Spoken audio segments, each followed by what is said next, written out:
I can't believe Ratchet and Clank Rift Apart will be out in a few weeks.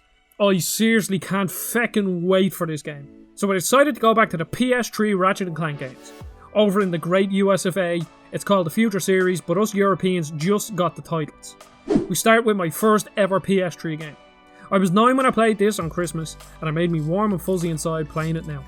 I have some fond memories of this game, how I was blown away by the 6-axis using the tornado launcher, and how great the graphics were. So let's see, does Ratchet and Clank Tools of Destruction hold up in 2021 in this retrospective review. Full spoilers ahead. Had to whip out the old PS3 Slim, and feck me, recording footage was an ordeal. I needed 4 HDMIs for God's sake, but it was worth it. Well, kind of. After defeating Dr. Nefarious in Ratchet and Clank 3 and defying death in a TV show designed to kill Ratchet, the two pals are back and once again, someone is trying to kill them. Turns out it's this fecker, Emperor Tachyon. One of the least imposing villains in the game, but it's quite funny how useless he is. All it took was this tiny intro level to make me realise just how much Ratchet 2016 was missing in the way of character interaction. With the majority of Ratchet 2016 cutscenes being movie clips, it missed out on a lot of the Insomniac charm, and Tools of Destruction is filled to the brim with it. You alright, Quark? That guy is so off my top 8. We need to stop Tachyon before he opens up any more portals. Where did he go? Who knows? Who cares? I don't deserve these rock-hard abs, these chiseled features, these impeccable glutes and bulbous buttocks. I'm quite surprised how good the story is in this game. Ratchet and Clank get caught up trying to find the Lombaxes who have disappeared with the help of the Dimensionator. Ratchet thought he was the only Lombax, so this opens up a massive can of worms and he becomes a bit of an arsehole to Clank because he can't see that his real family is with him there and then. It's a very touching story. There's more character development in one cutscene of this game than there is in the whole of Ratchet 2016. But I digress. Clank has seen these things called the Zoni, which I thought was a stupid name because it sounds so much like Sony, but once again I got off on a tangent. Finding more Lombaxes is the carrot on the end of the stick, and it's very enticing for a long-run fan of the series like myself. You also meet Talwyn and our 2 robot mates, Kronk and Zephyr, who are quite funny. More on the story later though, because I want to talk a bit about the gameplay. As a next-gen Ratchet game, I think it fails quite a bit. I was blown away as a kid, but I think it took a few steps in the wrong direction and felt a bit stagnant after a while. So the tried and tested formula is there. Ratchet and Clank must stop some villain that is trying to destroy the world or kill them or, something like that. The levels are pretty linear. Point A to B, you find the quarters to another planet, then continue on. The same bonkers weapons and fun gameplay that just sinks its claws into me is there though. And at the start I was having a lot of fun. Upgrading my weapons through leveling up and a new Raritanium system, which I personally think is amazing, especially compared to the later games where I think the Raritanium trees became a bit too large. There are a few standout levels here. The first one is the Lombax ruins of Planet Fastoon. Just the premise of an abandoned Lombax planet is great, and I love the albeit short branching paths. The next one, a few pirate levels, they just feel epic. The piratey music all while blowing up robotic pirates.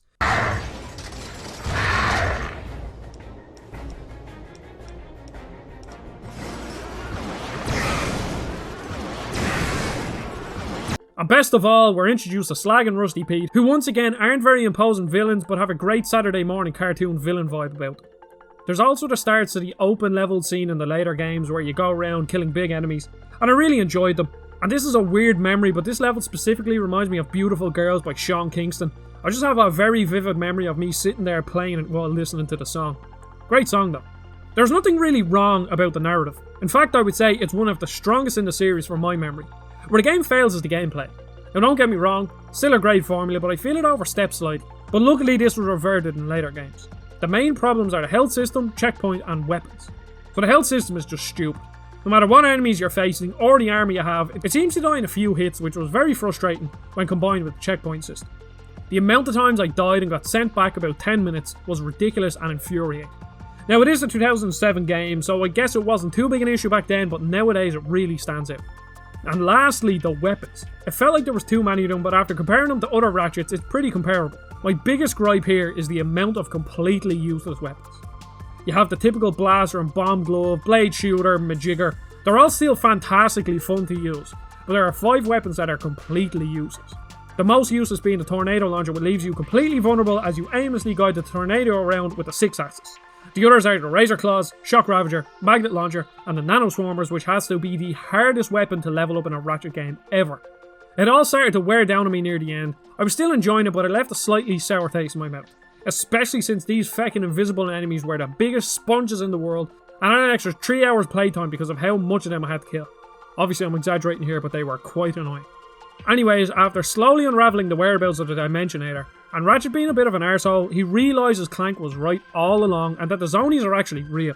That word Dimensionator is really hard to say. I just got tripped up on it about 6 times recording that sentence. But anyways, you eventually kill Tachyon, and then Clank gets warped away by the Zonie. It was a really nice ending actually, leading perfectly into the sequel. From a story standpoint, Insomniac did great. I loved every second of the cutscenes because the interactions were amusing, with some decent character development between Ratchet and Clank across the short story. I know this game was created in an extremely short period of time, so they did a great job considering Resistance Fall of Man was a launch title for the PS3. All in all, I loved the story and the gameplay was still fun but had some annoyances. Anyways, on to what is considered to be the best Ratchet game by many, and that is Ratchet and Clank A Crack in Time. So that'll be out sometime next week. I hope you enjoyed the video. Would love to know what you think of the game and the video.